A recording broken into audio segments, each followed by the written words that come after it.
chronique ayant des répercussions multiples dans la vie de ceux qui en souffrent, la drépanocytose demeure malheureusement un sujet tabou dans nos sociétés africaines malgré les avancées louables de la médecine conventionnelle. Quelles sont les formes de drépanocytose existantes? Quelle prise en charge adéquate pour traiter la maladie? Quel est le combat quotidien des patients atteints de cette pathologie? Autant de questions auxquelles notre invité du jour, le docteur Hezoué Magnong, médecin hématologue, directeur du Centre national de recherche et de soins aux drépanocytaires, tâchera de répondre à nos questions. Alors, bonsoir à tous, bienvenue au Carrefour du Savoir. Cher docteur, bonsoir. Bonsoir madame. Comment vous allez? Très bien. Alors, merci d'avoir répondu déjà à notre invitation. On espère que vous allez bien. Et d'entrée de jeu, je m'en vais vous poser la fameuse question de savoir qu'est-ce que c'est que la drépanocytose. Alors, la drépanocytose, c'est une maladie du sang. Ok. Et c'est une maladie qui touche particulièrement le globule rouge. Ok. Le globule rouge, c'est un élément figuré du sang. Et dans cette maladie, le sang normal, qu'on appelle hémoglobine A, est remplacé par le sang anormal qu'on appelle hémoglobine S. Et c'est la présence de l'hémoglobine S qui fait parler de la drépanocytose. Et c'est une maladie dans laquelle on a comme principal signe la douleur. Donc, pour nous résumer, c'est une maladie du sang due à la présence du sang anormal appelé hémoglobine S et qui se caractérise par des douleurs osseuses épisodiques. Ok, donc, alors, ça, c'est la définition de la drépanocytose. est-ce que c'est une maladie contagieuse au passage? Non, non. On Alors, peut pas c'est la une maladie contaminer? génétique. Quand on parle de maladie du sang, elle est génétique et donc elle se transmet de parents aux enfants. Ok. Et donc, ce n'est pas une maladie contagieuse, non. On peut vivre avec un drépanocytaire sans devenir, et on ne pourra pas devenir drépanocytaire en vivant avec un drépanocytaire. Ok, merci docteur. Alors, quelle analyse nous permet de déceler la maladie? Il y a plusieurs analyses qui permettent de dire ou de caractériser une personne comme une personne vivant avec la drépanocytose. Alors, le plus simple, l'analyse la plus simple, c'est ce qui est plus abordable, c'est ce qu'on connaît sous le nom de électrophorèse de l'hémoglobine. C'est l'analyse qui est plus accessible partout et qu'on peut faire facilement. Et c'est ce que nous on connaît d'ailleurs, parce que nous sommes étonnés de savoir qu'il y a encore d'autres analyses, comme vous le dites, à l'instar de quelle analyse, par exemple? Aujourd'hui, nous avons des tests rapides, des tests rapides qui permettent de faire le diagnostic de la drépanocytose, comme un test de grossesse, comme un test du paludisme. Ah bon? Vous voyez, donc les choses ont beaucoup évolué. Il y a des tests un peu plus compliqués, et avec des techniques qui ne sont pas utilisées habituellement. On parle de HPLC, on parle de diagnostic moléculaire, c'est-à-dire qu'on va aller faire un test ADN pour voir que quelqu'un est drépanocytaire. Et on a donc ces tests-là également disponibles chez nous au Togo? Justement, parce que je disais que le plus accessible, c'est l'électrophorèse. Ok. D'autres tests, d'autres techniques ne sont pas aussi utilisées en routine. Donc, au Togo, on n'a pas encore ces autres techniques-là. Mais on a la technique, les tests rapides. Okay. Ça, c'est disponible au Togo. Okay. Donc, à part l'électrophorèse, on peut se faire son diagnostic chez soi, à la maison. Ah bon? Et savoir si on est drépanocytaire ou on n'est pas drépanocytaire ou si on est porteur d'un trait ou bien du gène de la maladie. Alors, on peut faire le test chez nous à la maison. Cette partie m'intéresse, docteur. Alors, le test rapide, on va l'acheter en pharmacie et on le fait comment? Bon, c'est vrai que ça demande quand même une petite expertise. Il faut qu'on te montre comment on utilise ce test-là. Et à partir de ce moment-là, vous pouvez le faire à la maison. Moi, par exemple, je peux faire ce test partout, même ici où nous sommes, je peux le faire. Ah, donc, ça veut dire que on c'est de va la tous biologie. se faire tester avant que vous ne partiez là. Donc, ok. Mais je n'ai pas les échantillons avec moi. Sinon, c'est de la biologie délocalisée. Okay. Ça veut dire qu'on n'est pas obligé d'être dans un laboratoire performant avec les équipements de diagnostic pour pouvoir faire ça. C'est juste une cassette et puis on va vous prélever du sang, soit au bout du doigt et puis c'est réglé. Alors, ces deux diagnostics, disons-le ainsi, qui sont, disons, disponibles chez nous au Togo, est-ce que c'est à des coûts afforables, à des coûts à la portée de tous? Oui, c'est abordable. C'est abordable. Bon? Alors, quand on parle d'électrophorèse, de l'hémoglobine, les prix tournent de 3 500 à 5 000. Voilà. Donc, moi, je dis c'est abordable parce que quand on compare ces prix de ces tests-là par rapport aux impacts de cette maladie sur la vie de l'homme, je pense que le prix est 3 500 ou 5 000, c'est vraiment négligeable. C'est rien du tout. C'est rien du tout.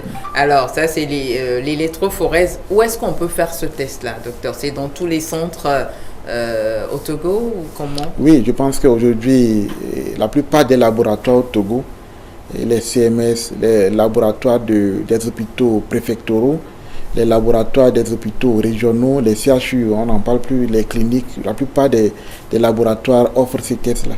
Okay. Voilà, donc ce n'est plus une analyse où on doit se déplacer sur des milliers ou des kilomètres, voilà, pour pouvoir le faire. Non, je pense que c'est autour de nous. Si on veut, on peut se faire dépister vis-à-vis de la drépanocytose.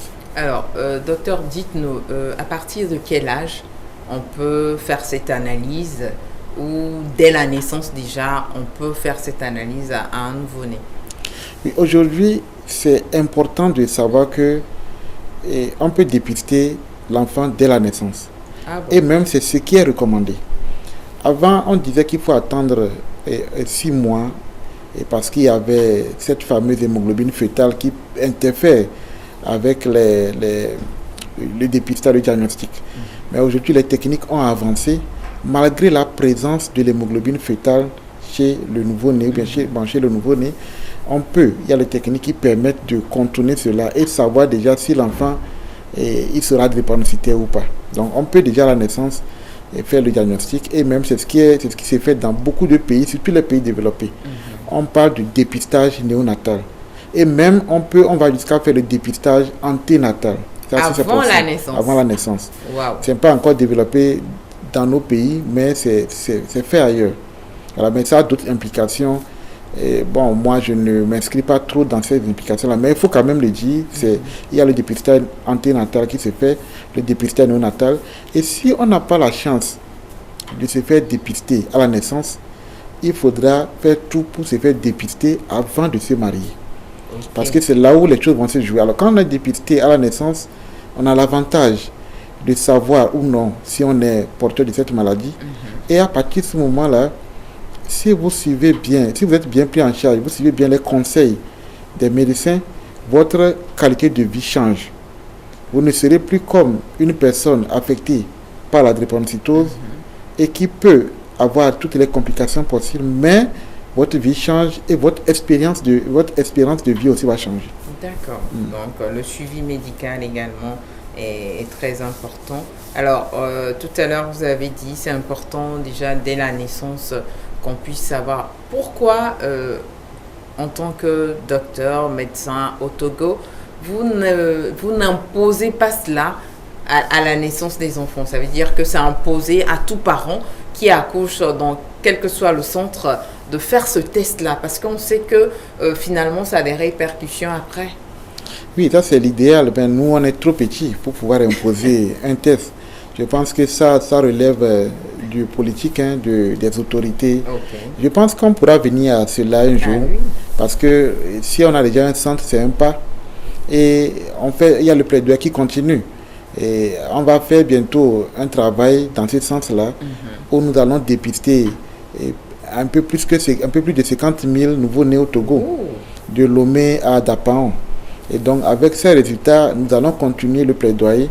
Et peut-être que si ça marche très bien, on pourrait être soutenu pour que ce dépistage-là devienne obligatoire, avant que tout nouveau-né ne quitte la maternité, qu'on connaisse son statut. Voilà. Mais ça a des répercussions. Vous voyez, donc c'est ce que je dis. C'est vrai qu'il y a beaucoup de choses qu'on fait dans le pays, mais ça peut venir un jour, parce que les choses évoluent. D'accord. Voilà. Alors, peut-on être porteur sain, docteur, de la maladie? Oui, on peut être porteur sain de la drépanocytose, parce qu'il y a plusieurs types de drépanocytose. Il y a la forme asymptomatique et la forme symptomatique. Alors la forme asymptomatique, c'est ce qu'on appelle des gens qui ont juste une copie de l'hémoglobine S et qu'on appelle souvent des personnes AS. Les AS ne sont pas des drépanocytaires symptomatiques. On parle de porteurs du trait de la maladie. Mais le danger avec les personnes AS, c'est qu'ils peuvent transmettre la maladie à leur enfant. À partir du moment où ils portent le gène de la maladie, lorsqu'il va s'unir avec une autre personne qui porte également le gène de la maladie, c'est-à-dire le gène de l'hémoglobine S, ou bien une autre hémoglobine anormale. Ce n'est pas l'hémoglobine S seule qui est l'hémoglobine anormale. C'est vrai que c'est l'hémoglobine anormale la plus connue, la plus répandue, mais il y a d'autres hémoglobines anormales. On parle de l'hémoglobine C, l'hémoglobine D, l'hémoglobine E, l'hémoglobine O. Donc, il y en a qui ne sont pas chez nous. Bon, il y a l'hémoglobine C quand même qui est relativement fréquente chez nous. Et donc, lorsque la personne a une hémoglobine S, ou bien se met en couple avec une personne qui a l'hémoglobine C, il y a du risque de transmettre la maladie, d'avoir un enfant qui est porteur symptomatique. Alors, pour revenir à la question, il y a les formes asymptomatiques, dont j'ai parlé de la forme AS, et les formes symptomatiques qu'on appelle les syndromes drépanocytaires majeurs. Donc, c'est les personnes-là qui vont présenter les signes de la drépanocytose. Et c'est des formes SS et les formes SC. Il y a également des formes qu'on appelle S-bêta-thalassémique. Bon, la bêta-thalassémie, c'est une autre maladie de l'hémoglobine également. Et donc là, c'est qu'on a une hémoglobine S qui est associée à une absence d'une hémoglobine. Ça, c'est un peu trop technique. Quand on parle de bêta-thalassémie, c'est que c'est un manque d'une chaîne de l'hémoglobine. Vous voyez, donc, toutes ces combinaisons vont donner des formes sévères de la drépanocytose, c'est-à-dire des formes où la personne va présenter les signes de la maladie. Et j'avais dit, le principal signe, c'est la douleur osseuse. La douleur osseuse. Tout à l'heure, vous avez évoqué le cas des AS. Je vais un peu rebondir dessus par rapport à l'inquiétude d'un téléspectateur, parce qu'il dit ne savoir lui-même son statut qu'à son 4e enfant. Ça veut dire qu'il est avec sa femme, depuis ils ont eu leur premier enfant qui est porteur, ça ou qui ne souffre pas du tout de la maladie, le second, le 3e. Et c'est au 4e enfant qu'ils se rendent compte que l'enfant est atteint de la drépanocytose. Du coup, ils se posent des questions à savoir, mais je ne l'ai pas, tu ne l'as pas. Comment est-ce que les 3 premiers ne sont pas atteints de la maladie et que c'est le 4e enfant qui est atteint? Et c'est là qu'ils ont décidé de faire ensemble le test et qu'ils découvrent que les deux sont AS. Est-ce possible, docteur? Oui, c'est une histoire, en tout cas, c'est réel. On vit cela chez nous également. On vit cela. Et je vous assure que cela amène souvent des incompréhensions au sein du couple. Si vous n'avez pas la main du Dieu puissant dans le couple, vous risquez de vous séparer parce qu'il y aura une incompréhension de l'origine de cet enfant. Ah oui. Voilà. Et très souvent, excusez-moi de le dire, c'est les femmes qui paient le lourd tribut. Parce que les hommes tout de suite disent que non, que elle l'a trompé. C'est pas lui. Voilà. Donc, et c'est ça qui est malheureux avec la drépanocytose. Quand on est AS et on s'est marié avec quelqu'un qui est AS, on ne le sait pas. Si on n'a pas fait le test, on ne le saura jamais. Voilà. Et on est souvent surpris d'avoir des enfants qui sont malades, qui sont SS. Parfois, ce n'est pas le premier, parfois, ce n'est pas le deuxième. Ça va jusqu'au 4e, comme vous l'avez dit. Nous, on a un cas, moi j'ai un cas, où le monsieur avait 3 enfants, 3 garçons, qui sont tous des AA. Heureusement pour lui, c'était vraiment une chance extraordinaire. Et lui et sa femme sont des AS. Et le monsieur disait qu'il souhaitait avoir une fille. C'était les musulmans. C'était les musulmans. Donc, bon, excusez-moi de le dire, mais il voulait avoir un Asia. En fait, c'était l'histoire. Donc, il voulait avoir une fille. Donc, il disait qu'il voulait avoir Asia dans la famille, c'est-à-dire une fille. Et c'est la fille qui est arrivée qui était malade SS. Alors que les 3 premiers garçons étaient AA. Voilà. Et donc, c'est la fille qui a révélé. Donc, ça arrive comme ça. Ça arrive. On a aussi des familles, des couples où les 3 premiers, ou bien les 2 premiers sont des SS. Et finalement, et ça peut parfois les gens décident d'arrêter ou bien ils continuent et puis ils tombent sur une personne qui est AS, un enfant qui est AS ou bien un enfant qui est AA. Donc, au fait, c'est aléatoire cette histoire-là. Bah, c'est comme des dés qui sont dans une urne. Voilà. Donc, quand vous tirez à chaque grossesse, si vous êtes AS, vous pouvez tirer. Vous pouvez avoir un enfant qui peut être AA, ou bien avoir un enfant qui peut être AS, ou bien avoir un enfant qui peut être SS. Donc, quand vous mettez la main dans l'urne, c'est des boules, des boules qui sont là, qui ont la même forme. Vous ne saurez pas a priori quelle boule vous allez tirer.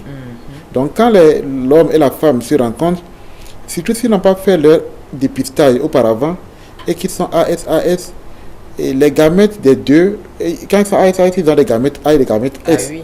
Voilà, donc le croisement, ça c'est un mystère de Dieu. Forcément. Et voilà, c'est à la naissance qu'on saura l'enfant. Bon, c'est vrai que la médecine évolue aujourd'hui, hein, on peut savoir, on peut faire un diagnostic anténatal avec d'autres implications. Voilà, mais c'est pour dire qu'à chaque grossesse, vous avez la chance ou la malchance de tomber sur un enfant malade ou un enfant sain. Voilà, donc a priori, vous ne pouvez pas savoir. Et donc, vous pouvez, au fur et à mesure que vous faites des enfants, c'est juste vous remettez la main dans l'une, vous tirez, et ce que Dieu vous donne, vous prenez. Ce que Dieu vous donne, vous prenez. Alors, on reste toujours dans cette même optique par rapport à une autre réaction. Est-ce possible pour un couple n'ayant pas fait le test a priori au départ et au finish ils l'ont fait, ils ont su que les deux étaient porteurs. Alors, est-ce que dans leur cas, c'est dit que progressivement qu'ils font des enfants, les douleurs diminuent? Ça veut dire que chez le monsieur, c'est vérifié à une virgule près qu'après naissance de ses enfants, lui-même, il ne ressent plus trop les douleurs. Est-ce vérifié cliniquement parlant, docteur? Non, il n'y a pas d'explication scientifique dans cette régression des symptômes parce qu'on a fait des enfants. La drépanocytose, il faut que je le rappelle, c'est une maladie génétique. Donc, c'est inscrit dans le matériel génétique de la personne qui en souffre.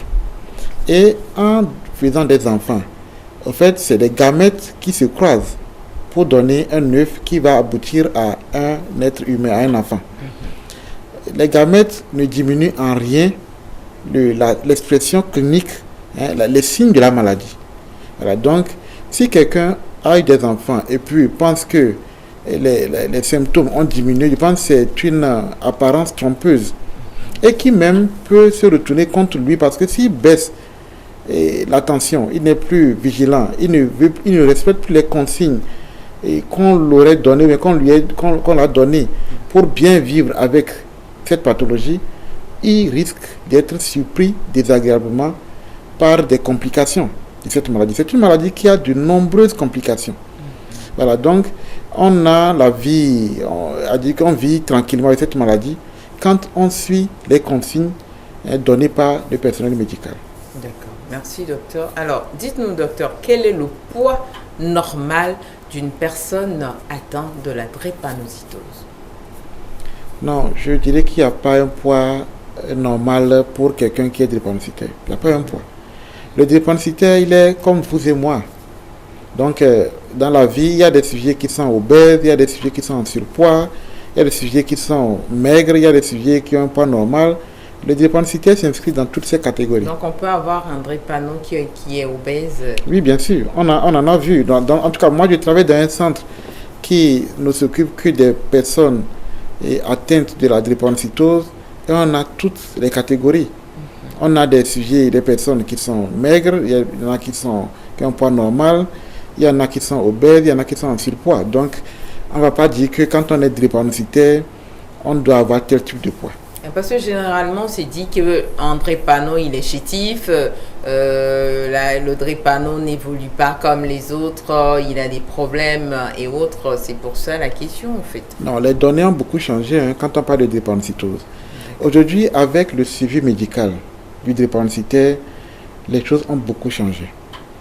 Tant au niveau de la qualité de vie, au niveau de la scolarité, au niveau de l'espérance de vie, au niveau de l'insertion professionnelle, les choses ont vraiment changé. Le drépanocytaire peut avoir une vie normale comme un sujet qui n'est pas drépanocytaire. Voilà. Avant, quand on voit un drépanocytaire, on le reconnaît tout de suite par sa morphologie, par peut-être ses yeux, il a peut-être des yeux toujours jaunes. Voilà. Les choses ont beaucoup changé. Et les drépanocytaires aujourd'hui vivent, il y en a qui vivent jusqu'à 115 ans, 80. Quand on prend l'espérance de vie moyenne au Togo, je pense que les hommes c'est 60, et puis, non, les femmes 60, et puis les hommes c'est 48. Donc on a plus d'espérance de vie que les hommes. Oui, voilà. Donc je pense que c'est un peu ça. Dans les drépanocytaires, il y en a qui vont à l'âge là, qui dépassent là. J'étais à un congrès d'un pays étranger récemment où il disait que recevoir un drépanocytaire de la soixantaine, 70 ans est devenu une chose courante, quoi.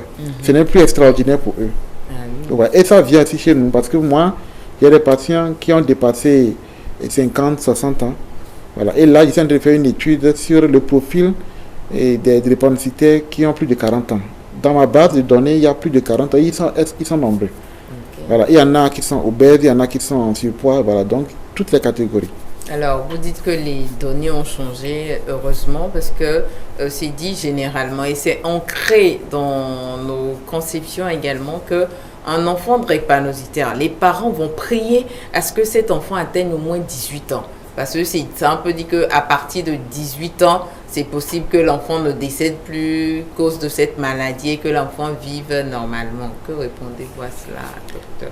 Bon, quand on parle d'espérance de vie, c'est vrai que de façon globale, quand on a une maladie chronique, l'espérance de vie diminue par rapport à l'espérance de vie dans la population générale. Vous voyez, donc ce n'est pas une exception pour la drépanocytose, même s'il y a des complications.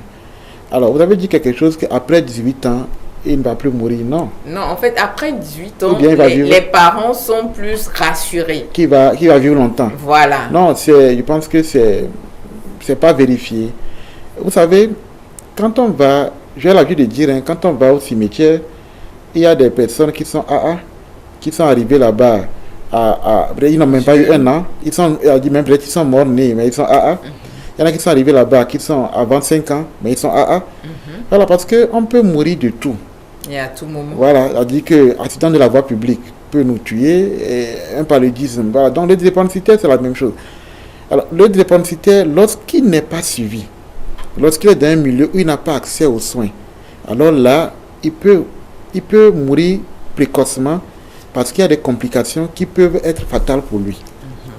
Mais lorsqu'il a accès à un suivi médical très bien, je pense que ça change vraiment les données. C'est-à-dire que sa qualité de vie, son expérience de vie, et voilà, sa vie professionnelle ou bien scolaire, tout change. Et c'est ce que nous essayons de faire en suivant des patients. Voilà, on leur donne des conseils sur comment gérer la maladie. Et à partir de ce moment-là, les crises sont rares, les complications sont moins fréquentes et ces personnes-là vivent très bien.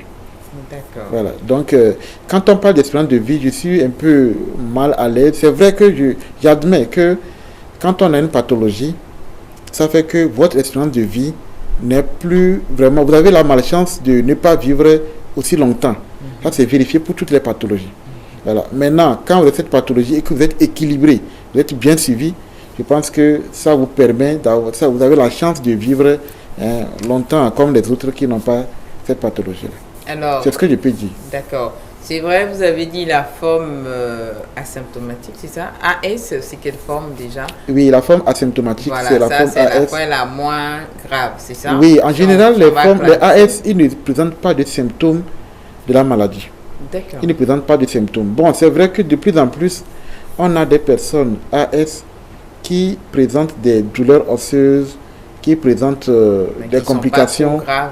Oui, bon, oui, mais parfois on voit des cas où c'est vraiment sérieux. Extrême. Mais quand on cherche, on arrive à comprendre parce qu'il y a d'autres complications qui peuvent s'ajouter à son statut de AS et entraîner l'apparition des signes.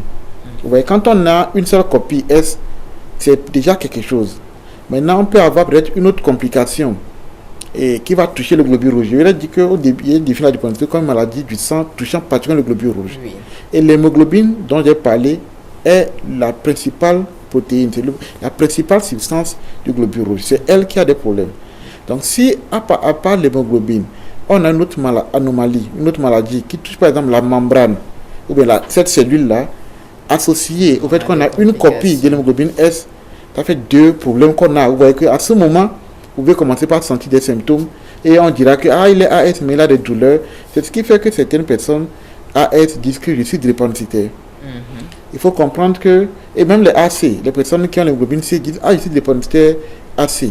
Il faut qu'on arrête de penser ainsi. Pour parler de drépanocytose, il faut forcément avoir l'hémoglobine S. Forcément avoir l'hémoglobine S. Et quand on a une seule copie, on est porteur du trait de la drépanocytose, mais on n'est pas malade, en principe. Si on n'a que ce trait-là, et qu'on n'a pas une autre anomalie qui touche le globule rouge, on ne sent aucun symptôme. Voilà. Donc souvent, quand les gens AS ont des douleurs osseuses, on cherche d'autres anomalies, on cherche d'autres causes. Et quand on ne trouve pas, on les envoie chez nos collègues rhumatologues. Parce que la drépanocytose, c'est une maladie de douleur, mais le spécialiste qui traite beaucoup plus la douleur, les douleurs osseuses, c'est le rhumatologue. Mais donc, c'est quelle spécialité qui traite de la drépanocytose? C'est l'hématologie, c'est l'hématologue. Ok. Voilà, et c'est ma spécialité. Ok. Donc, l'hématologie, au fait, traite la douleur osseuse spécifiquement liée à la drépanocytose. Ok. Les autres douleurs osseuses, c'est l'affaire du rhumatologue. Ok, d'accord. Alors, peut-on dire que la forme grave de la drépanocytose, c'est SS ou CS? Quelle est la forme la plus grave de cette maladie? Oui, bon, moi je dirais les formes les plus graves, c'est les formes SS, les formes SC. Et les formes où l'hémoglobine S est associée à une autre hémoglobine anormale. Les hémoglobines anormales, j'ai cité, il y a l'hémoglobine C, l'hémoglobine D, bon, l'hémoglobine S elle-même, et puis l'hémoglobine E, d'autres formes d'hémoglobine qu'on n'a pas au Togo, chez nous. Voilà, donc lorsque vous avez l'hémoglobine S avec une hémoglobine anormale, ça donne un syndrome drépanocytaire majeur. Et on les regroupe sous forme de drépanocytose, les formes sévères de la maladie. Alors, docteur, quels sont les signes cliniques de cette pathologie? Alors, le principal signe de la drépanocytose, c'est la douleur osseuse. La douleur osseuse. Et puis, à côté de la douleur osseuse, il y a d'autres signes qui caractérisent également la drépanocytose, notamment l'anémie, le manque de sang. Quand on parle d'anémie, c'est la diminution du sang en dessous des valeurs physiologiques, parce que ce n'est pas les mêmes valeurs que nous, les Noirs, on a par rapport aux Blancs. Et ce n'est pas la même valeur chez la femme, chez l'homme. Donc, voilà, donc la diminution du sang en dessous des valeurs physiologiques, les valeurs qu'on devait avoir pour bien vivre, donc ça donne ce qu'on appelle anémie. Et chez le drépanocytaire, c'est fréquent, surtout dans les formes SS. C'est fréquent, à dire qu'on a souvent l'anémie. Dans la forme SC, parfois on a l'effet contraire. On a des patients qui sont SC et qui ont plutôt plus de sang. Et souvent, les gens font l'erreur, quand on est connu drépanocytaire, on dit, il faut prendre toujours des médicaments du sang. Parce que rapidement, on se vide de son sang. C'est parfois une erreur, parfois c'est des traitements qui peuvent même être fatals. Des traitements des précautions, des pratiques peuvent être fatales pour vous. Parce que quand le sang monte, le sang augmente de trop, chez le drépanocytaire, surtout SC, ça peut lui créer des crises, ça peut lui donner des complications même mortelles. Et c'est ce qui fait que nous pratiquons ce qu'on appelle la saignée thérapeutique. C'est-à-dire qu'il arrive des moments où nous soustrayons, nous enlevons le sang chez le drépanocytaire SC que nous jetons. Ce n'est pas du sang qu'on doit utiliser, ce n'est pas du don de sang, non. Donc, est-ce qu'un drépano peut faire un don de sang? Non. Le drépanocytaire, non, il ne doit pas faire le don de sang, c'est déconseillé. C'est déconseillé. Donc, en général, je dis bien en général, le drépanocytaire a même besoin du sang. Donc, quand on a besoin d'une matière précieuse, le sang c'est une matière précieuse, on ne va pas aller donner. Et quand on fait le don de sang, c'est qu'on donne le surplus du sang qu'on a. Souvent, c'est que les gens ne comprennent pas. Quand on donne le sang, ce n'est pas qu'on puise ce dont on a besoin, non. On a besoin du sang, mais voilà, en tout homme, il y a toujours un volume sanguin supplémentaire. Et c'est le surplus là qu'on prélève au cours du don de sang. Donc, normalement, toute personne qui est bien portante devrait faire le don de sang. Ça sauve des vies humaines. Vous voyez, donc c'est par ignorance que les gens pensent qu'en donnant du sang, ils vont tomber malades ou bien ils vont avoir manque de sang. Non. Oui, docteur, moi par exemple, dans ma tête, ce qui se joue, c'est que est-ce que j'en ai assez pour donner? Oui. Comment est-ce que je fais pour savoir que j'en ai assez pour donner, docteur? Alors, quand vous allez pour faire le don de sang, j'ai travaillé un peu dans... il y a eu une formation dans le don de sang. Okay. Il y a eu un master en thérapie, en transfusion sanguine. Donc, je sais un peu la transfusion. Donc, quand on va donner du sang, il y a toujours une personne qui va vous interroger, qui va vous examiner pour voir si vous êtes apte à donner du sang. On ne prend pas les gens n'importe comment et on les fait des prélèvements de sang. Donc, ne donne pas le sang qui veut. Qui veut, non. Même si vous avez la volonté de donner, d'abord, c'est déjà bien, mais il y aura toujours une phase où on va évaluer votre capacité, votre aptitude à faire le don de sang. Et c'est lorsque on est sûr que vous êtes apte à faire le don de sang qu'on vous autorise à faire le prélèvement, à donner du sang. Okay. Donc ce n'est pas à dire que parce qu'on veut, on va et puis on nous prélève du sang. Non, c'est pas comme ça. C'est tout un processus. C'est un processus. Okay. Et donc c'est vraiment encadré de telle sorte que on ne va pas nuire à la personne qui vient donner du sang.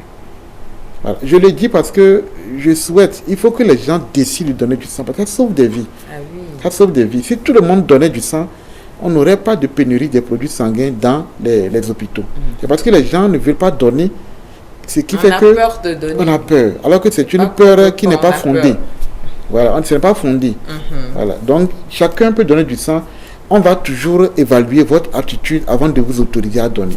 Si vous ne pouvez pas donner, on vous dira que merci, c'est très bien d'avoir eu la volonté de vouloir donner, mais votre état clinique, les données qu'on a aujourd'hui ne vous permettent pas de donner. Voilà. D'accord, merci. Alors, toujours nous restons dans cette optique des signes cliniques de la maladie. Est-ce que la physionomie même de la personne peut nous faire penser que cette personne est atteinte de drépanocytose ou pas? Je pose la question parce que j'ai déjà eu affaire à un thème sur l'hémophilie. Et le jeune que j'avais reçu à l'époque, il disait au début, on confondait plutôt sa maladie à la drépanocytose et que c'est au finish qu'on a su que c'était l'hémophilie. Est-ce qu'il y a une nuance également au niveau de cette maladie? Je pense qu'il y a une grosse différence entre l'hémophilie et la drépanocytose. Okay. C'est-à-dire que sur le plan manifestation, sur le plan base physiopathologique, il y a une grosse différence. C'est deux choses diamétralement opposées. Okay. Bon, c'est vrai que tous sont des maladies du sang, hein, mais c'est peut-être la seule chose qui les lie. De l'autre côté, on saigne et de l'autre côté, on a des douleurs osseuses. Mais dans l'hémophilie, il peut arriver qu'on ait des douleurs osseuses. Parce qu'on peut avoir tout de suite des gonflements d'articulation. Parce que quand on est hémophile, on manque quelque chose dans le sang qui fait qu'on saigne beaucoup. Voilà, on manque, il y a des éléments dans le sang qui permettent de contrôler le saignement. Mais quand on est hémophile, il arrive qu'on manque l'élément qui doit jouer ce rôle-là. Et au moindre choc, on va saigner beaucoup. Et quand on saigne, on peut avoir des douleurs dans l'articulation. Ouais, donc c'est ce qui fait que peut-être quelqu'un qui n'est pas averti peut confondre cette douleur articulaire-là à la drépanocytose. Et puis plus loin, dans l'hémophilie, on peut avoir des destructions des articulations. Parce que quand on saigne dans les articulations, plus vous saignez, plus c'est fréquent, vous allez détruire votre articulation et ça deviendra douloureux. Okay. Donc, en ce moment, on va confondre, à cause de la douleur, bien sûr, on va confondre l'hémophilie à la drépanocytose à cause de la douleur. Mais, quand on veut parler de l'hémophilie, comment l'hémophilie survient, les signes, c'est deux choses diamétralement opposées par rapport à la drépanocytose. Voilà. Okay. Maintenant, quand on va revenir au faciès du drépanocytaire, ça tend à disparaître. Ça tend à disparaître. Moi, je suis beaucoup de drépanocytaires, mais je ne vois plus ces faciès, c'est-à-dire qui caractérise un drépanocytaire, je ne vois plus ça. Okay. Avant, c'est vrai, quand on voit un drépanocytaire, il se développe moins, c'est-à-dire qu'il y a un retard de croissance, il a le ventre ballonné, il a les yeux jaunes, et voilà, il est tout le temps, il est chétif, voilà. Donc, il y a des éléments qui caractérisent, il y a parfois une bosse frontale, une déformation au niveau de la tête.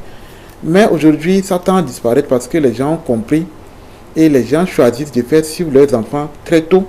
Et à partir du moment où l'enfant est suivi de façon précoce, et on n'a pas de complications, donc on n'a plus ces facettes caractéristiques de la drépanocytose. Voilà, donc c'est un peu ça. Et j'encourage les parents, qui ont des enfants qui sont atteints de la drépanocytose, de faire tout pour les faire suivre par un médecin. Pas forcément dans un centre dédié à la prise en charge des drépanocytaires, parce que ce n'est pas des centres qui sont fréquents. Voilà, donc il n'y en a pas plusieurs dans le pays. Et donc, quel que soit là où vous habitez, il suffit d'aller voir un médecin. Je pense que tout médecin a reçu au cours de sa formation de base les bases pour pouvoir suivre un drépanocytaire.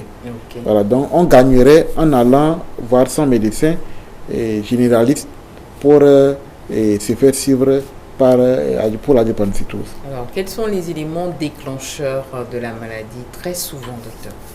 Oui, alors nous on parle souvent de facteurs déclenchants. Okay. Et parce que quand on est drépanocytaire, ce n'est pas à tout moment qu'on va avoir des douleurs osseuses. La douleur ne survient pas automatiquement. Chaque jour. Non. Il y a toujours quelque chose, très souvent, quelque chose qui déclenche la douleur. Et par exemple, l'effort physique intense. C'est ce qui fait que quand nous identifions nos enfants comme étant drépanocytaires, on leur donne une dispense pour ne pas faire des exercices physiques.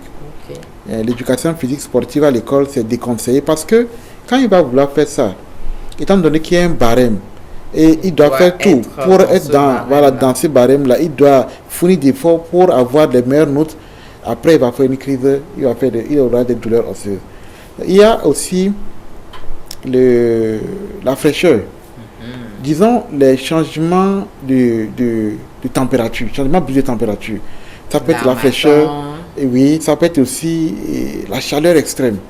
Parce que la conséquence, quand il fait chaud, on transpire, on sue, on perd de l'eau. Or, la déshydratation, le manque d'eau est un facteur déclenchant de la douleur osseuse, de la crise vaso-occlusive. C'est ce qui fait que les drépanocytaires, on leur recommande de boire beaucoup d'eau. Vous allez voir les enfants, ils vont à l'école avec leur gourde, ils ont de l'eau dedans et on les conseille de prendre. Ce n'est pas des caprices chez ces enfants, mais c'est parce qu'ils suivent les conseils que son médecin aurait donné. Voilà. Donc, à part la fraîcheur, il y a le stress. Le stress. Quand on est, oui, le stress. Oui. Et alors, souvent, on reçoit des enfants à la veille des examens. Le BPC, bac 1, bac 2, parce que l'enfant, il est stressé. Et parfois, on a remarqué que c'est les parents qui sont parfois trop exigeants. C'est-à-dire qu'on dit, oui, si tu as une moyenne de 16, si tu as une moyenne de temps, si tu es parmi les... Et puis l'enfant a le stress, malgré qu'il connaît, il est stressé, il dit, comment il va faire? Et on fait des promesses qui sont dépendantes de la moyenne de l'enfant. Bon, je pense qu'il faut qu'on dépasse un peu, c'est-à-dire que cette façon de voir les choses. Moi, l'école, c'est pas forcément être au top. Il faut pas être le premier ou bien avoir des moyens. C'est vrai, si tu as les talents, tu es doué, tu peux avoir 18, c'est très bon. Mais quand on n'a pas aussi, tout le monde, voilà, il ne faut pas exiger ça chez les enfants. Parce que souvent, on oublie qu'en mettant ces conditions, l'enfant, il est stressé et il peut peut-être, mais ça peut être même contre-productif. Parce qu'il est tellement stressé qu'il n'arrive pas à donner le meilleur de lui-même. Okay. Voilà, il veut tellement bien faire qu'à la fin, il ne fait pas bien. Voilà. Et on voit chez les drépanocytaires, dans ces conditions, il y en a qui viennent chez nous à la veille de l'examen. Vous voyez que tout est maintenant à l'eau. Puisque à la veille de l'examen, il fait une crise, il ne compose plus. Voilà, la moyenne qu'on a visée, et tout ça là, voilà, donc c'est regrettable. Donc, à part le stress, il y a également le manque d'oxygène. Lorsque les drépanocytaires, par exemple, ils voyagent par avion, heureusement maintenant les avions, ça a changé parce que les conditions, sont, on a fait de telle sorte qu'il n'y a plus de manque d'oxygène au niveau des avions, c'est tant mieux. Et donc, mais quand on va en altitude, par exemple, ils vont en excursion dans un milieu où il y a des collines, et puis il va en altitude, il y a un manque d'oxygène, il peut avoir des problèmes, il peut avoir une crise vaso-occlusive. Alors, voilà. Est-ce que les règles douloureuses également peuvent être un facteur déclencheur? Oui, on a vu des jeunes filles, des adolescentes qui sont venues nous dire qu'ils ont des crises chaque fois qu'ils font des menstrues. Au fait, c'est lié au stress. Ce n'est pas les menstrues et les menstruations en elles-mêmes qui déclenche la crise, mais c'est parce que quand c'est comme ça, ou bien quand ça arrive, la personne est stressée. Et ça, je vais dire, le stress était facteur déclenchant. Donc, une fois il a eu ça, la première fois, c'était une coïncidence. Et puis, il a gardé ça en tête. La jeune dame ou l'adolescent a gardé ça en tête. Et quand la période des menstruations approche, elle se dit que je vais encore faire une crise. Et donc, elle vit un stress. Et ce stress va lui conduire à faire une crise vaso-occlusive. Alors, le code vestimentaire, quand on expose trop son corps, est-ce qu'également ça nous expose à ces crises-là? Oui, ça fait partie de ce que j'ai dit, la fraîcheur. Quand il fait frais et que le dépensiteur veut faire, la jeune fille veut faire comme ses copines, ses collègues, être très sexy. Elle va avoir des problèmes. Parfois, c'est en vacances, ils sont admis en fin d'année, ils veulent faire, ça c'est l'anniversaire de sa copine, on l'a invitée, et puis elle se rend là-bas, et on dit on va danser, elle reste dans la fête jusqu'à 22h, après elle va attraper, elle a froid, et puis après elle fait une crise. Donc ça arrive.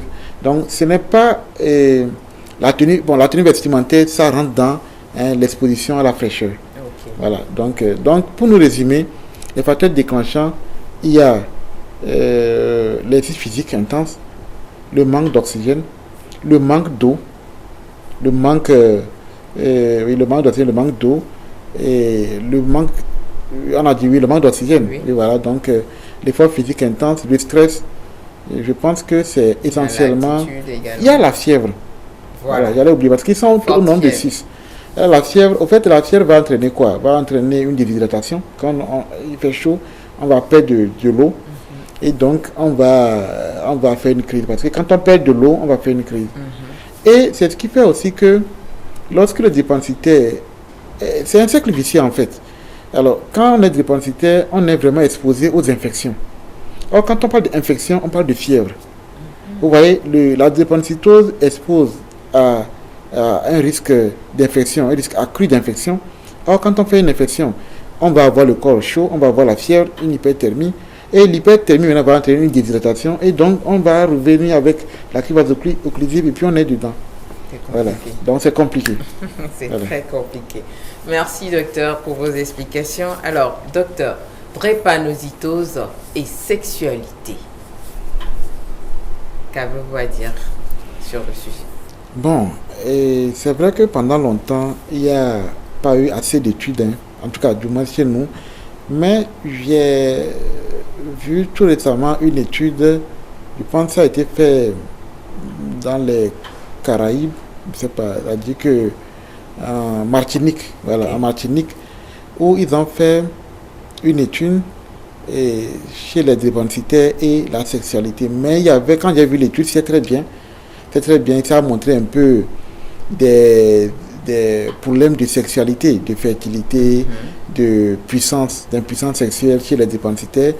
Mais je pense que là où il y avait un biais dans cette étude-là, il faut comparer les dépensitaires de cette tranche d'âge-là à des personnes qui ne sont pas dépensitaires de la même tranche d'âge.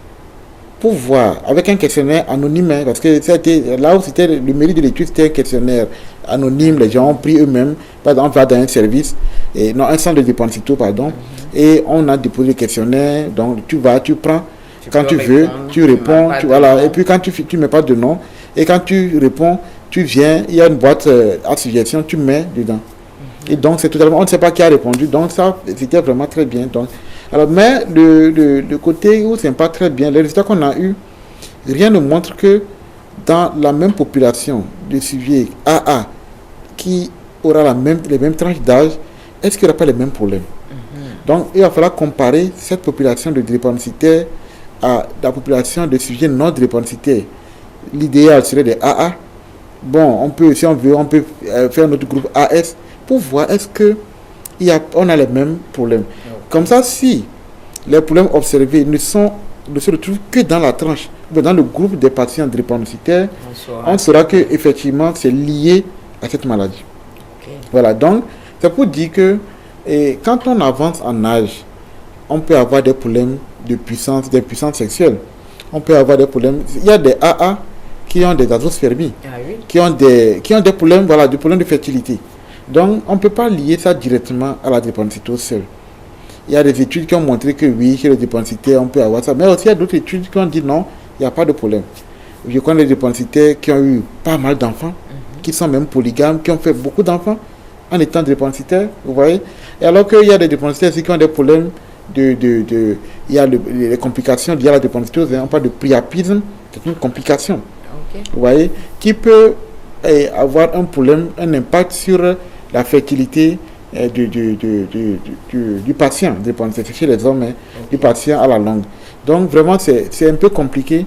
Nous, j'envisage faire un travail comme ça chez nous, là, dans notre centre, mais il va falloir trouver des patients témoins, des personnes témoins pour apparier, pour voir est-ce que ce que nous allons observer au sein des patients et de nos patients qui sont drépanocytaires, est-ce qu'on aura les mêmes observations, les mêmes attitudes ou bien les mêmes constats chez les personnes, les témoins qui sont AA, et comme ça on pourra conclure.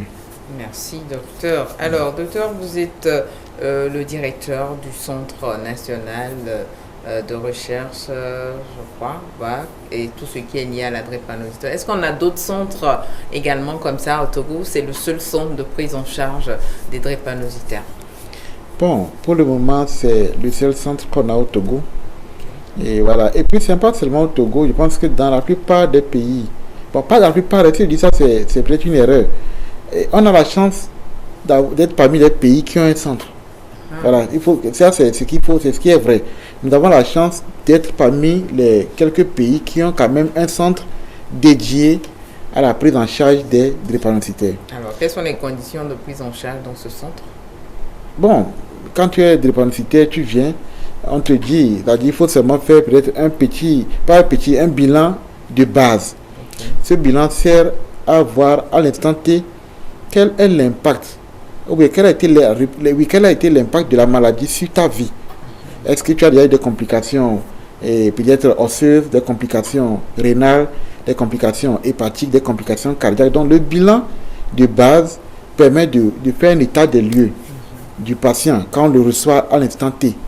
Ouais, donc ce bilan-là permet d'ouvrir un dossier médical de suivi du patient. Dans ce dossier-là, on mettra tout ce qu'on a observé chez le patient au départ. Et à partir de ce moment-là, on va commencer notre cheminement. Alors, le cheminement, c'est le suivi. La prise en charge chez vous a un coût moindre que dans les autres centres? Bon, ce que je peux dire, nous sommes un centre étatique, et nous avons quand même l'autorisation de faire des choses à des coûts réduits aux patients. Vu que c'est une maladie chronique, nous avons les analyses que nous faisons chez nous sont à des prix à des coûts réduits.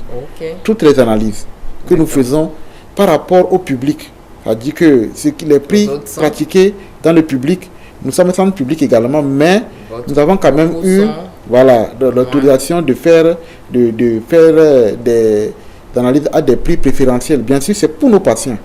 On ne fait pas des analyses à des personnes qui viennent de l'extérieur. Voilà, c'est ciblé pour nos patients. Il faut être drépanocytaire, suivi dans le centre, et puis on te fait des analyses assez courtes. Sinon, on devrait être envahi. Est-ce qu'en matière de personnel, vous en avez assez pour prendre soin de tous ces patients au niveau du centre? Bon, le personnel, je dirais que c'est le problème le plus compliqué chez nous. Pas seulement chez nous, je pense que c'est un peu dans pratiquement la plupart des formations sanitaires. Ce n'est pas un problème seulement lié à notre pays. Je pense que quand on a la chance de sortir un peu, on voit que c'est un peu partout. Bon, mais on souhaite avoir du mieux chez nous parce que de plus en plus, on a un nombre de plus en plus croissant de patients. Des gens connaissent le centre et ils viennent. Et là, par exemple, actuellement, on peut dire que pratiquement depuis 3 mois, nos salles d'hospitalisation sont toujours remplies. Voilà, donc c'est un défi que nous essayons de relever tant bien que mal. Et voilà, donc nous faisons pas vraiment appel à des stagiaires conventionnés, des personnes qui nous donnent un coup de main pour pouvoir travailler normalement. Et on fait également le plaidoyer au niveau de notre ministère pour nous renforcer en ressources humaines. Voilà, donc le personnel, je pense que c'est en fonction de la fréquentation du centre, l'affluence qui fait qu'on est toujours dépassé par le nombre. Le nombre évolue, mais les besoins augmentent également. D'accord. Voilà. Est-ce que la prise en charge, l'assurance maladie au Togo prend en charge cette pathologie? Quand on prend l'INAM par exemple, en griffe, pour ne citer que ça. Oui, en fait, l'INAM ne prend pas en charge une maladie ciblée comme ça. Okay. Non. Et par exemple, il y a plusieurs maladies, hein. Il y a l'hypertension, l'hémophilie. Je sais que, quand je sache, l'INAM contribue à la prise en charge de toutes les pathologies. Et c'est-à-dire que la contribution, c'est à quel niveau? Au niveau des analyses. l'INAM contribue. Quand vous êtes bénéficiaire de l'assurance INAM, et vous payez une quote-part, vous payez une part et l'assurance paie une part. Okay. Voilà, donc à partir de ce moment-là, donc l'assurance contribue. Bon, je parle de INAM, mais il y a d'autres assurances aussi, les patients qui sont assurés et voilà, avec d'autres compagnies d'assurance. Donc ce n'est pas une maladie, ce n'est pas la maladie qui est prise en charge dans sa globalité, mais on contribue à tout ce qui contribue voilà, à prendre en charge le patient en termes de hospitalisation quand il est hospitalisé, en termes de frais de consultation, en termes de frais d'analyse et en termes de médicaments pour soigner le malade. Donc c'est comme ça que les assurances contribuent. Et pour la drépanocytose, toutes les analyses que nous faisons, je pense que toutes sont prises en charge par INAM et également par la plupart des assurances. Merci docteur. Nous ne sommes pas seuls dans cette émission. Nous avons essayé de tendre notre micro également à certains de vos patients qui sont pris en charge au niveau du centre. Voilà, on va essayer d'avoir la réaction de deux d'entre eux sur tout ce qui a été dit du début jusqu'à maintenant par rapport à quand est-ce qu'ils ont découvert leur statut, comment est-ce qu'ils vivent la maladie et autres via cet élément. Moi, j'ai cette maladie depuis ma naissance. C'est une maladie héréditaire. Donc, Dieu merci, je suis SC. Je ne fais pas trop de crise, mais c'est le palu qui me dérange. C'est le palu, je ne dois pas faire le palu. On m'a expliqué que je ne dois pas faire le palu. Je dois boire 3 litres d'eau par jour. Quand il fait chaud, je dois boire beaucoup d'eau, jusqu'à 5 litres.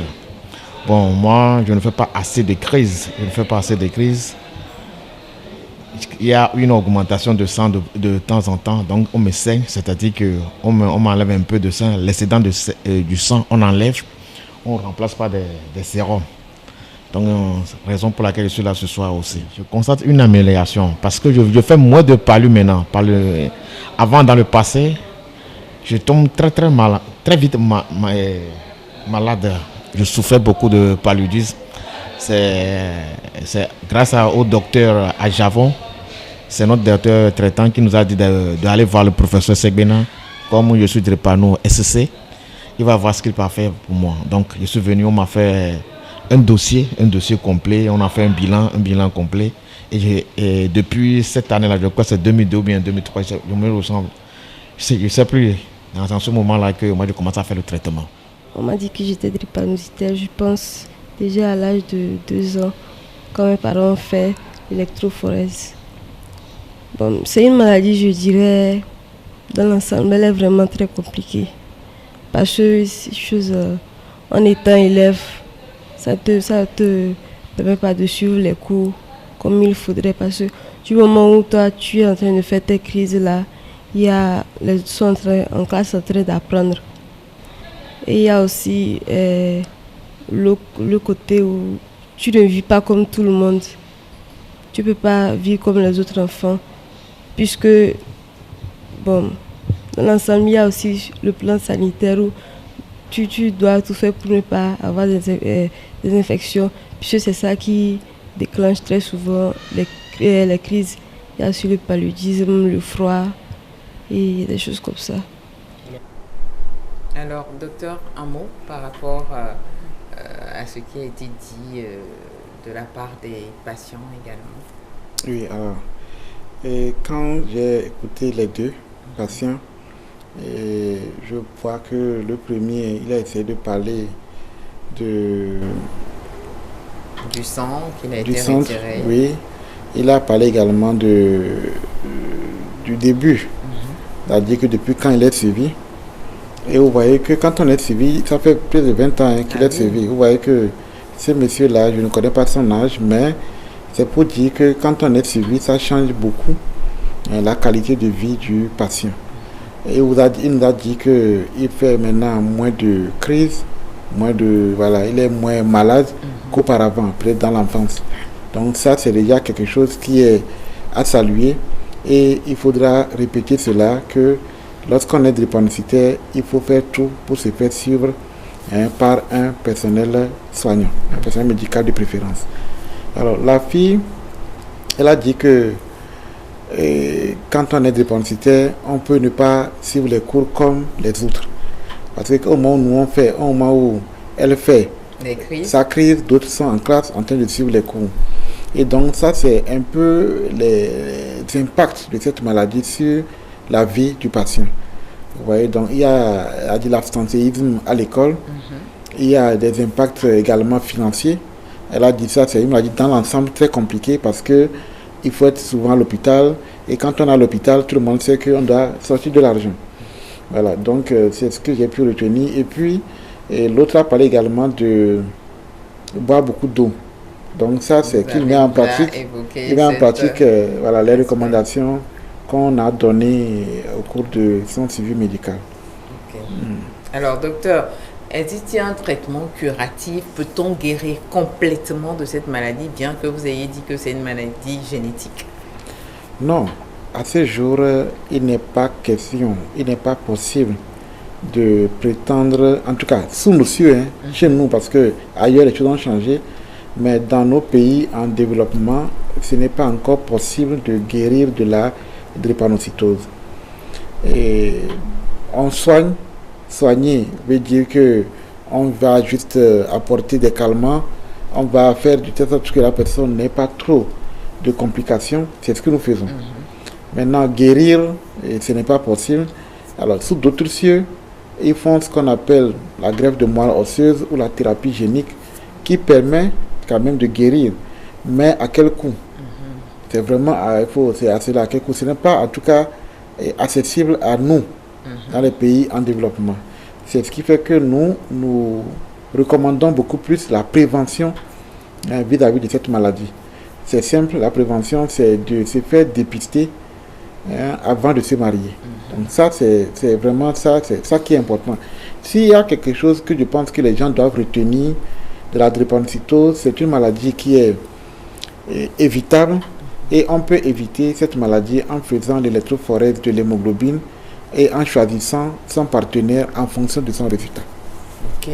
Alors, un mot peut-être par rapport aux tradithérapeutes, aux spiritualistes, des hommes de Dieu également, certains qui prétendent pouvoir guérir cette maladie-là. Bon, nous entendons souvent des gens qui disent qu'ils guérissent, et il y a des parents également qui croient à cela. Mais ce que je sais, c'est que les parents, surtout les parents des enfants, quand ils font le tour, ils reviennent toujours vers nous et nous disent que docteur, finalement, vous avez raison. Vous voyez, donc c'est pour dire que, étant donné que c'est une maladie génétique, on ne peut pas la guérir. La guérir voudrait qu'on ait touché le matériel génétique. Et les moyens aujourd'hui pour toucher le matériel génétique, c'est la moelle osseuse, la greffe de moelle osseuse. Et ça, c'est qu'on est en train de changer un peu une partie de votre matériel génétique. Et également la thérapie génique. Et là, le nom même l'indique, c'est-à-dire qu'aller changer, aller faire un traitement du gène. Voilà. Maintenant, il n'y a pas un comprimé.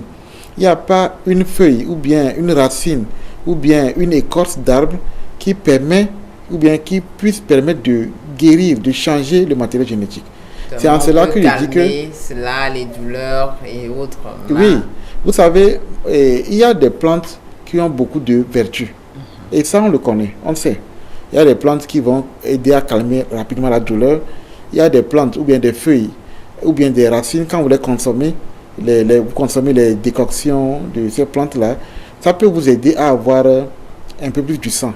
Parce que ces plantes-là contiennent des substances ou des matériaux qui aident l'organisme à fabriquer du sang. Donc ces plantes-là, on connaît ces plantes-là, et quand souvent les gens utilisent ces plantes-là, c'est pour améliorer ça c'est pour donner un peu plus du sang aux drépanocytaires, ça c'est pour calmer la douleur, mais ce n'est pas calmer la douleur ne veut pas dire guérir la drépanocytose. D'accord. Voilà. Merci beaucoup, docteur. Alors, docteur, à ce jour, nous avons eu à être en face des parents qui ont honte d'assumer encore la maladie de leur enfant. Il y a des personnes même qui traitent des personnes atteintes de cette pathologie de sorcière. Qu'avez-vous à dire à l'endroit de ces personnes-là, docteur? Bon, ce que je vais dire d'emblée, la drépanocytose n'est pas une maladie de sorcellerie. C'est pas un drépanocytaire n'est pas un sorcier, non. Les gens, c'est de la stigmatisation, de la pure stigmatisation, voilà. Parce que voilà, on n'a pas compris la maladie et on essaie de rejeter.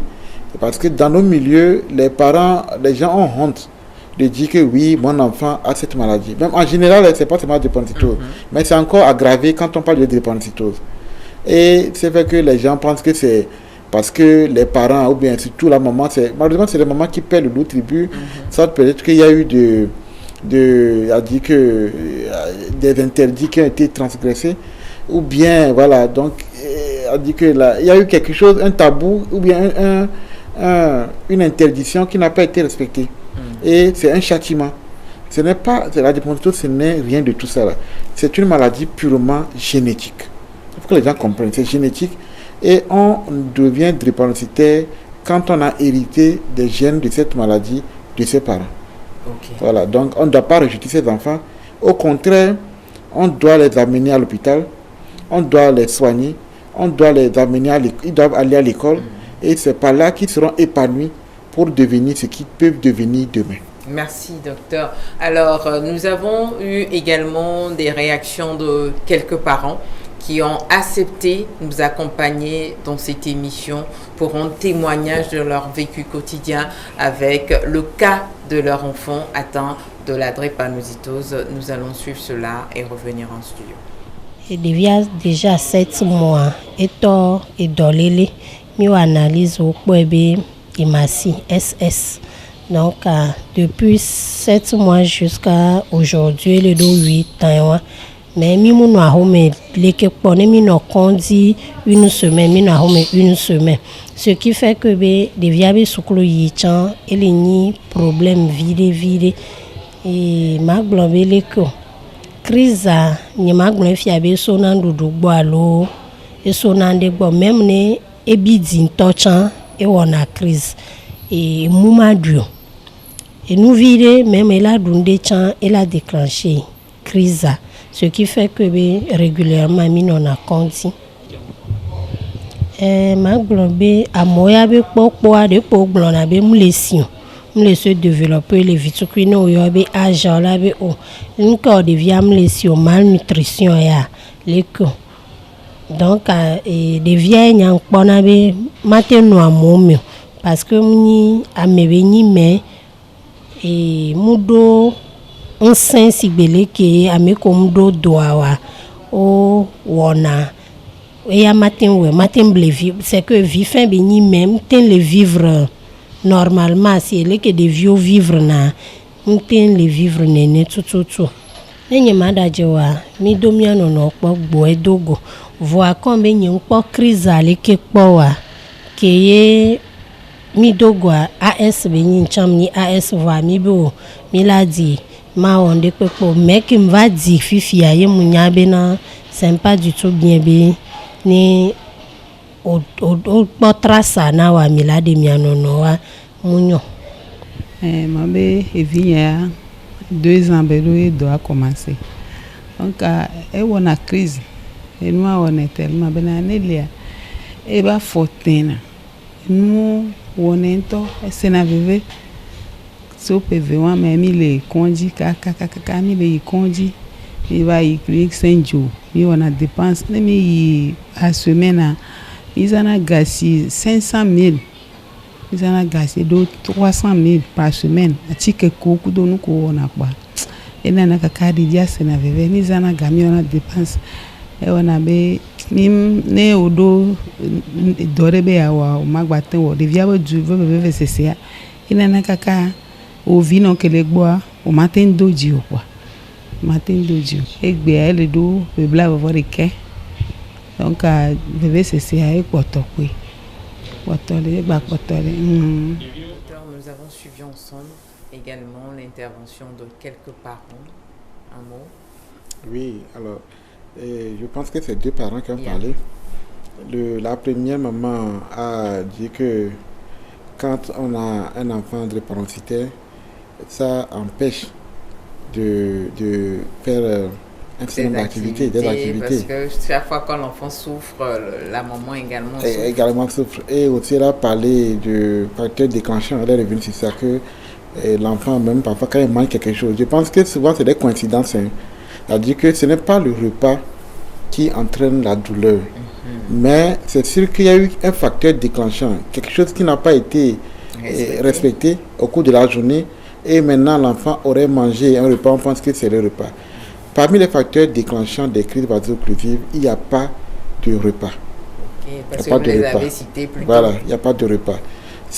Alors, les facteurs déclenchants, on les connaît.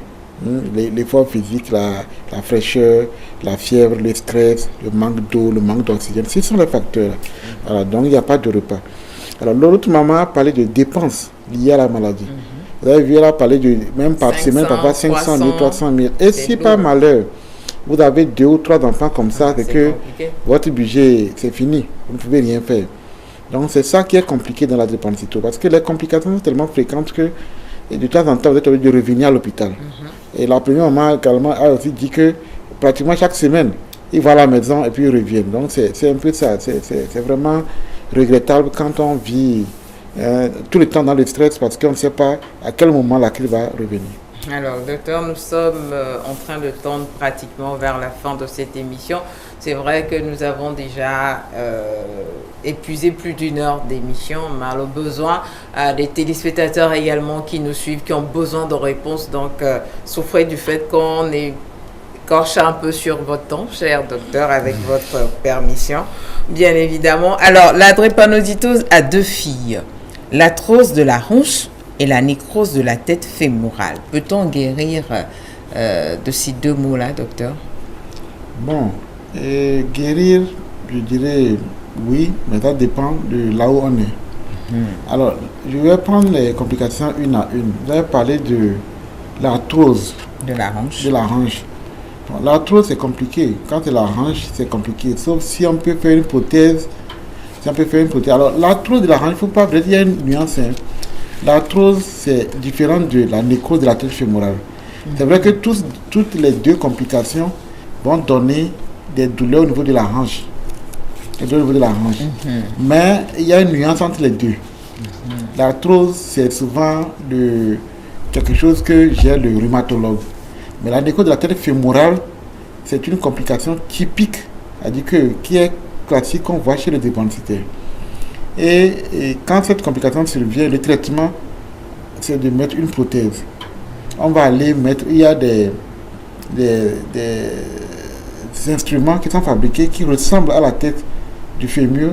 Et donc, on parle de prothèse. Ce n'est pas le naturel, mais on remplace la tête qui est endommagée par une tête fémorale, c'est-à-dire que synthétique, qu'on a fabriquée. Voilà, donc c'est ça un peu la prothèse. Et donc, quand on met la prothèse, vous pouvez avoir une vie normale. Je connais des gens qui ont des prothèses des 2 côtés, au niveau des 2 têtes fémorales, qui courent, qui montent les escaliers sans problème. Ouais, donc ça veut dire que cette personne-là, elle est guérie. Et ça, nécrose de la tête fémorale. Donc c'est ce que je disais, même l'arthrose, si vous faites une prothèse, vous pouvez vous en sortir. D'accord. Voilà. Mais il ne faut pas souhaiter aller vers ces complications-là. Parce que quand on parle de la hanche, vous allez avoir des douleurs qui vous empêchent de marcher debout, qui vous empêchent de dormir. D'être allongé. Vous voyez que donc vous n'aurez pas une attitude, même assise, c'est un problème. Donc vous n'aurez pas une position antalgique en tant que telle. Et donc ça va vous empoisonner la vie. Ok, merci docteur pour toutes ces explications. Je ne sais pas, peut-être j'aurais oublié un aspect de cette maladie-là sur lequel vous aimeriez revenir, ou ça va? Bon, peut-être que moi je pourrais parler des complications. S'il faut peut-être dire quelque chose, c'est les complications. La drépanocytose donne beaucoup de complications. Et c'est ce qui fait qu'avant, on pense que le drépanocytaire, c'est ce qui entre la mort précoce. Voilà. Pas même avant, même à ce jour, il y a toujours ça. À ce jour, parce que quand vous n'êtes pas suivi et que vous êtes surpris par l'une de ces complications, vous pouvez perdre la vie. Parce que la drépanocytose peut entraîner une aggravation de l'anémie. J'ai dit au départ que l'une des complications, c'est l'anémie. On a la douleur osseuse, on a l'anémie, on a l'ictère, on a voilà, donc le retard de croissance, la maladie, que l'enfant, on ne sent pas. Quand on donne son âge, les gens pensent que, mais pourquoi là, c'est comme s'il est plus petit, est-ce que c'est une malnutrition? Non, c'est parce qu'il y a un retard de croissance dans la drépanocytose, c'est classique. Et donc, ça, quand on a ces complications-là, c'est ça qui peut entraîner la mort précoce. Et à ce jour, c'est toujours vérifié. Mais quand on est suivi, on a la chance d'avoir un espacement de ces complications et ça, c'est beaucoup mieux. Donc, je parlais des complications pour dire que, au vu de ces complications et vu ce que ça peut entraîner dans la vie de la personne, il vaut vraiment mieux d'éviter d'avoir un enfant drépanocytaire que de dire que non, je vais peut-être prendre le risque. Parce que quand vous êtes des personnes AS, et quand vous présentez les complications liées à cette maladie, je pense qu'il vaut mieux, si vous aimez les enfants que vous allez avoir, parce que moi je dis, avoir les enfants c'est qu'on veut, on veut les aimer. On ne peut pas avoir les enfants qu'on veut sacrifier. Il ne faut pas mettre au nom de l'amour qu'on a, à dire que sacrifier les enfants au nom de l'amour qu'on a. Non. Et si on est AS, il vaut mieux comprendre vraiment la maladie et choisir d'éviter des enfants qui seront malades. Parce que la drépanocytose, quand on l'a, c'est à vie. Il y a dit qu'on ne guérit pas. Même si sous d'autres si on guérit, c'est à quel prix? Donc moi je pense que le conseil qu'on a, c'est une maladie qui est pourvoyeuse de nombreuses complications, qui peut ôter la vie de façon précoce aux patients et qui peut pourrir également la vie du patient. C'est-à-dire que vous n'allez pas vivre. Voilà. Donc il vaut mieux éviter d'avoir des enfants qui vont souffrir toute leur vie que de dire que non, on va en faire quand même et puis supporter. C'est souvent difficile de supporter parce que vous l'avez vu là, on m'a dit, elle est mécontente, à tout moment l'enfant fait des crises.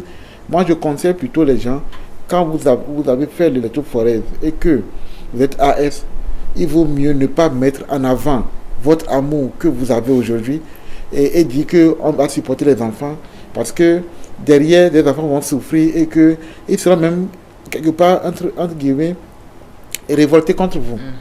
Parce que quand ils vont comprendre, voilà, donc c'est ça. Avant, je dis bien avant, nos parents n'avaient pas compris ça. Donc aujourd'hui, la médecine a vraiment évolué et on ne doit plus choisir mettre des enfants dans des situations compliquées. D'accord. Merci beaucoup, docteur. Nous allons clôturer avec des conseils également. On a eu vos conseils, des conseils de la part de ces patients-là qu'on a eu à interviewer, des conseils également de la part des parents de ces patients. Moi, le conseil que moi je vais donner aux gens, mais il faut faire l'analyse avant de se marier. Point barre. Ma conseil, et bien vie les dysphorphia. On gbagblon be lon be yan on gbagblon lon be yan no jade wa no no do wa no po yan mo mi me nya ke gboy e fi pote mi jaji ke gboy mi va nya be nenembe idova donc no ndebe nya esese do le be nya esese ti abene no do wa no po no lon wa no e o do wa no o mu jivio wa o mu deson o mu lon wa no donc nous descendons de la divi nous be vers de po yo amadenya AS quoi on gba de wa no on gba do so ma devi ke o jajia devi ja ba doya devi la no CVV et que devi la no c'est nous en tomate supporter même nous en to chan la no CVV devi anu tomate supporter donc ane ya ma conseil bona no jawo nu ya no adowa no kwa o ne wo do po no wa po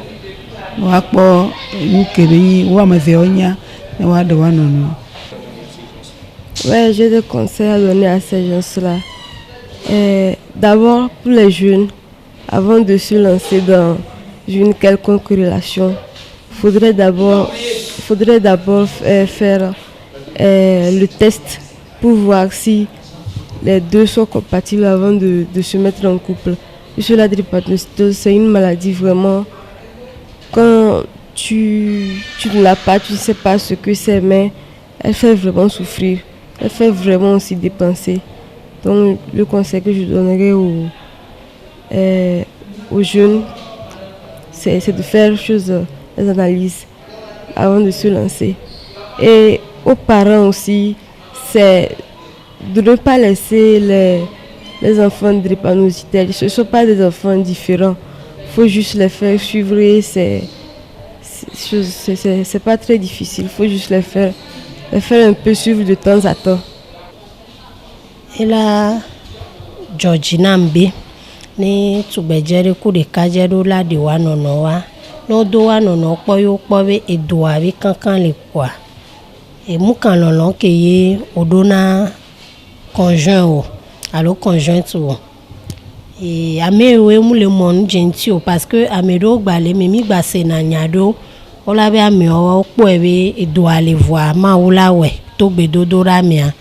Et ma umu oneyo no nye kwa mu hia be apotadu mo vona mi ogbea et la Georgina nyabe de temps en temps ola no kplo amu wa no va centra wa no kpoli ki crise anona le ke be se passer nado ke ngbo hwe ni wan tobe o yola ade yo no kpo ya e kawi sinon nous ke be nya eno le facile kaka ola globele ko même ne gagbala si o chan de via VVCC muni nous que parents tin supporter non et viola no dapa o manya fiki tutu elever la les filles a on touchant activité wa on gbatin we et de via VVCC et la nyinde ke kafla o la va no dogbera be ne ma ujo ho enyo parce que VVCC avoir mu le nenu donc amima abiyonu ma wa va gbava belekyo ne la nyokwa e amise meneno do dokwa ne ba pole ke belia wano disa wano pokon di wano pole ke no se passer na kwa ne juro ma wa ola si ye gome. Et voilà, docteur, aussi bien les patients que les parents vous rejoignent sur le fait qu'avant tout engagement, il faut forcément passer par ce test. Ou bien? Oui, ça c'est le conseil qu'on peut donner à tous les jeunes. Parce que vous voyez, elles ont dit qu'il faut que les gens viennent voir les souffrances dans lesquelles elles sont. C'est ça qui est regrettable. La dépendance, souvent, on comprend mieux quand on est dedans. Et c'est déjà regrettable. Voilà, donc moi je souhaite vraiment aux jeunes de faire, même s'ils ne veulent pas suivre le conseil qu'ils ont donné, ils n'ont qu'à quand même faire l'électrophorèse. Et puis bon, il m'a dit, et lire, il dit qu'il s'est informé.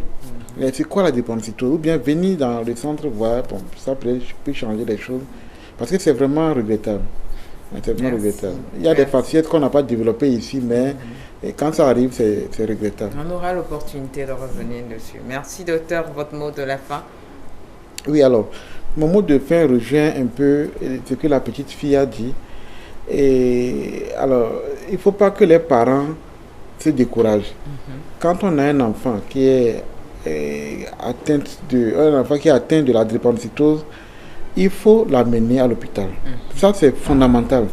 Parce que, après tout, quand on est suivi, ça change beaucoup les données, comme je l'ai dit. Voilà, donc, il ne faut pas dire les drépanocytose, c'est fini. Non. Il faut s'armer de courage, l'amener à l'hôpital. Et plus vous allez, si vous les conseillez des médecins, vous allez dépenser moins. L'enfant va bien évoluer. Et il peut devenir ce que vous espérez. Ce que lui-même il souhaite devenir, il peut devenir cela dans la vie. Merci, docteur. Malheureusement, nous ne sommes pas encore à la fin, docteur. Il y a une partie tag très peu connue des invités. On espère que vous allez vous prêter à cette partie. C'est juste pour être relax à la fin. Ça n'a plus rien à voir avec le thème du jour. Alors, ma toute première question à votre endroit, cher docteur. Quelle est votre habitude la plus étrange?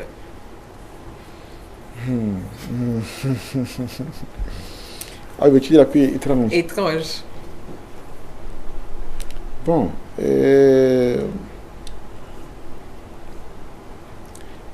peut-être c'est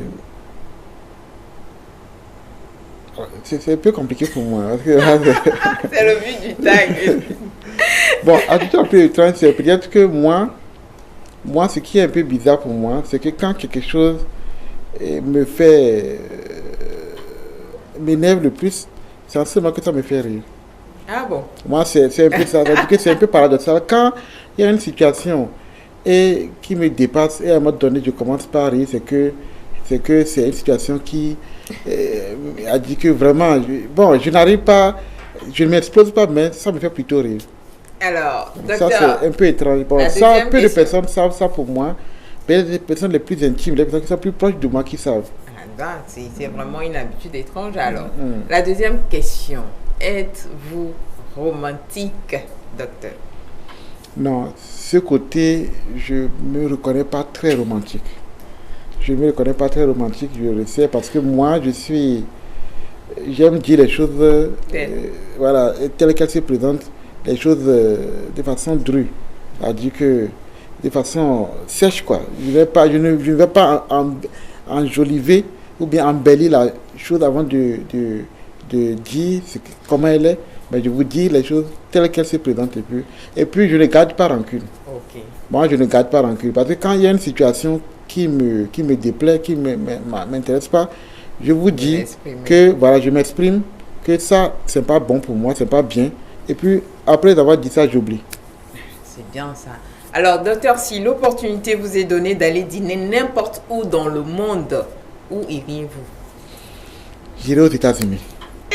Docteur, États-Unis, même pour aller dîner là, le docteur choisit les États-Unis. D'accord. Alors, quel est votre plus grand défi relevé à ce jour? C'est la toute dernière question, docteur. Non, moi, je pense que j'ai relevé beaucoup de défis, hein, mais le plus grand, c'est d'être devenu médecin hématologue. Parce que c'était quelque chose qui m'animait depuis l'enfance. Bon, je ne vais pas vous dire tout de suite ce qui a fait que je suis devenu hématologue, mais c'était quelque chose qui m'animait depuis, je pense, la classe de 4e. Wow. Et je suis heureux d'être devenu ce que j'ai souhaité devenir. Bravo. Merci infiniment, docteur. Merci d'avoir accepté également vous prêter à cette partie de questionnaire que vous n'avez pas forcément sur votre protocole de questionnaire. Nous sommes à la fin de l'émission.